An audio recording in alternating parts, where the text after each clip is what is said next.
Hello friends, स्वप्ता की रसीली रसोई में आप सभी का स्वागत है। अगर आप रोज़ रोज़ मटर की सब्ज़ी खाते खाते बोर हो गए हैं तो मटर की इस रेसिपी को ज़रूर ट्राई कीजिएगा। सभी को बहुत पसंद आएगा। इसमें हमने बहुत ही कम मसालों का यूज़ किया है और बहुत ही टेस्टी ये रेसिपी बनकर के तैयार भी होती है। घर के जो छोटे बच्चे मटर नहीं खाते होंगे वो भी बहुत पसंद करेंगे। तो इसे बनाने के लिए हमने यहाँ पर एक मीडियम साइज़ का आलू लिया है। उसे हमने छोटे टुकड़ों में काट कर तैयार कर लिया है।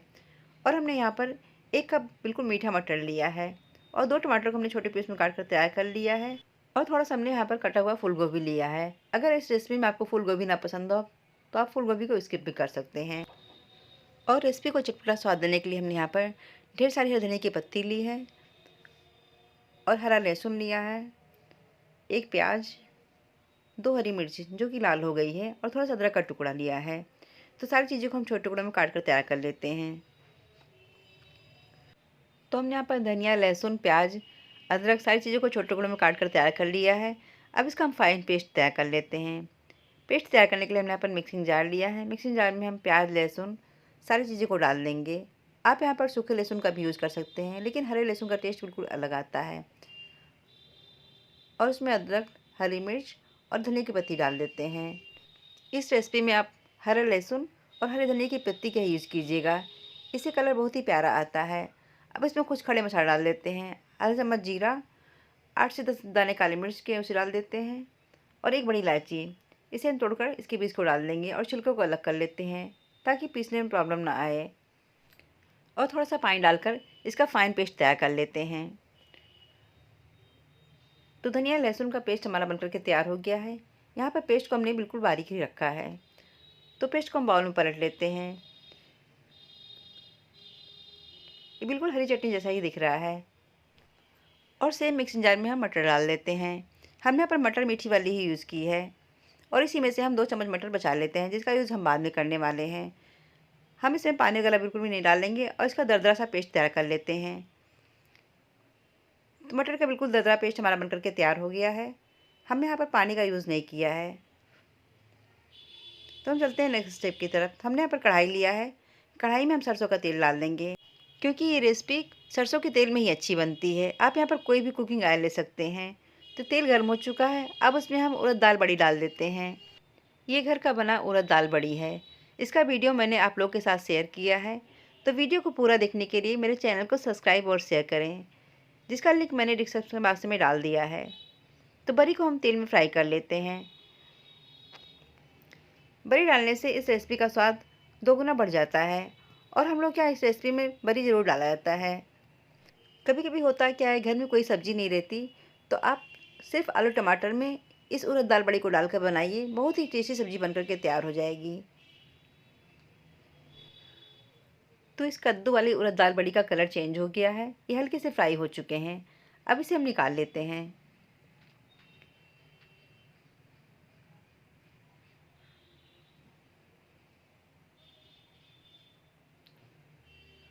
और सेम तेल में ही हम आलूओं को फ्राई कर लेते हैं, क्योंकि कढ़ाई में तेल काफ़ी बचा हुआ है। बस एक चीज़ का ध्यान रहे कि आलू में पानी बिल्कुल नहीं लगा रहना चाहिए। अगर पानी लगा रहेगा आलूओं में तो छींटे बहुत दूर तक जाते हैं और पूरा किचन गंदा रहता है। तो आलू को हम हल्का सा फ्राई कर लेते हैं, जब तक इसका कलर चेंज ना हो जाए। आलू फ्राई करते करते हल्का सा कलर भी चेंज हो गया है और ये 80% पक भी चुके हैं। तो आलू को हम एक बर्तन में निकाल लेते हैं। इस रेसिपी में आप बिना फ्राई किए हुए आलू का भी यूज़ कर सकते हैं, लेकिन फ्राई करने पर टेस्ट दोगुना बढ़ जाता है। और कढ़ाई में थोड़ा सरसों का तेल और डाल देते हैं। अब इसमें हम गोभी को फ्राई कर लेते हैं। इस रेसिपी में आपको अगर गोभी ना पसंद हो तो आप गोभी को स्किप भी कर सकते हैं। तो गोभी को हम भून लेते हैं जब तक कि कलर ना चेंज हो जाए। तो गोभियों का कलर भी चेंज हो गया है, हल्के से गोल्डन ब्राउन हो चुके हैं और आधे पक भी चुके हैं। अब इसे हम प्लेट में निकाल लेते हैं। इस तरह सारी सब्जियों को फ्राई करके बनाएंगे, सब्ज़ी बहुत ही टेस्टी बनकर के तैयार होगी।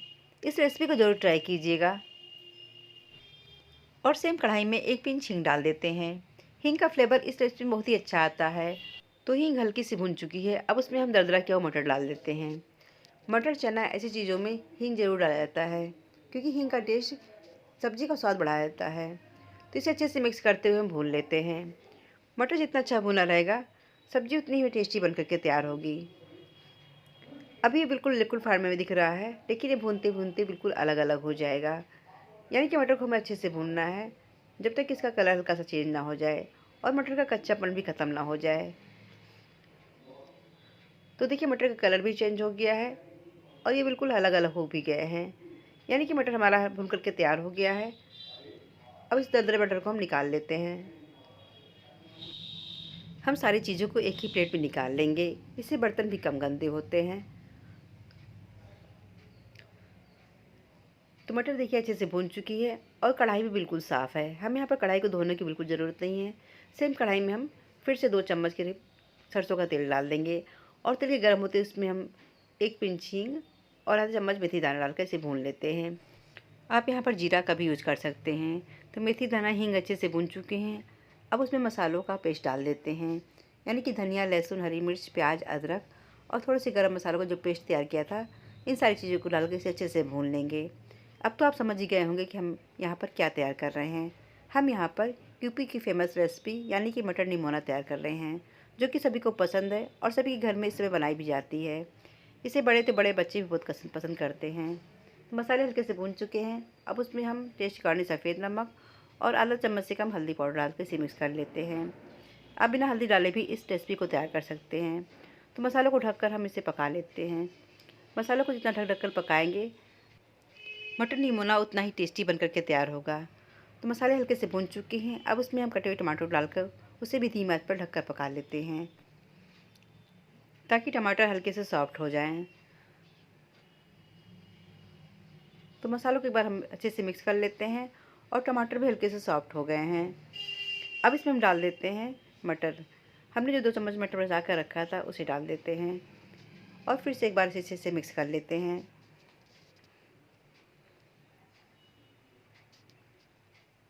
तो मसालों में मटर अच्छे से मिक्स हो गए हैं। अब इसमें हम सारी सब्जियों को डाल देते हैं, यानी कि हमने यहाँ मटर को दरदरा पीस कर भून कर तैयार किया था उसे डाल देते हैं और उसे भी मिक्स कर लेते हैं। फिर इसमें हम सारी सब्जियों को डाल देंगे, यानी कि आलू, गोभी और बरी। इन सारी चीज़ों को एक बार मिक्स करते हुए हम फिर से एक बार ढककर भून कर पका लेंगे। इस तरह आप सारी सब्जियों को ढक ढक कर भूनेंगे तो निमोना उतना ही टेस्टी बन करके तैयार होगा। तो एक बार अच्छे से इसे मिक्स कर लेते हैं। अब हम मिक्सिंग जार में थोड़ा सा पानी डालकर उसे भी डाल देते हैं, क्योंकि मिक्सिंग जार में काफ़ी मसाले लगे हुए थे। आप यहाँ पर निमोना की ग्रेवी थोड़ी गाढ़ी या पतली भी कर सकते हैं, जैसा भी आपको पसंद हो। वैसे निमोना की ग्रेवी थोड़ी गाढ़ी ही अच्छी लगती है। ग्रेवी काफ़ी गाढ़ी दिख रही है, थोड़ा सा पानी और डाल देते हैं, क्योंकि आलू अभी अच्छे से पके नहीं हैं। और फिर से एक बार मिक्स करके इसे ढककर हम 5 मिनट के लिए पका लेते हैं।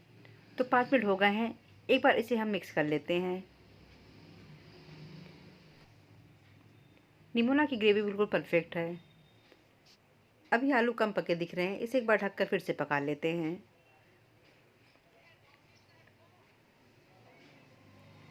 तो आलू को पकते फिर से 2 से 3 मिनट हो गए हैं।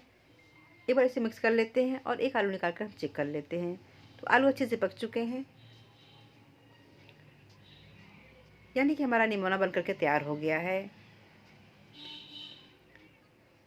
अब हम गैस का फ्लेम बंद कर देते हैं और नमक का ढककर छोड़ देते हैं, ताकि जो आलू कम पके हों वो पक जाएं। तो टेस्टी निमोना हमारा बनकर के तैयार हो गया है। आप इस रेसिपी को ज़रूर ट्राई कीजिएगा। अब इस टेस्टी निमोने को एक बाउल में सर्व करने के लिए निकाल लेते हैं। आप यहाँ पर 2 तरह से निमोना तैयार कर सकते हैं। ये हो गया हमारा पहला तरीका, जो भी आपके साथ मैंने शेयर किया है।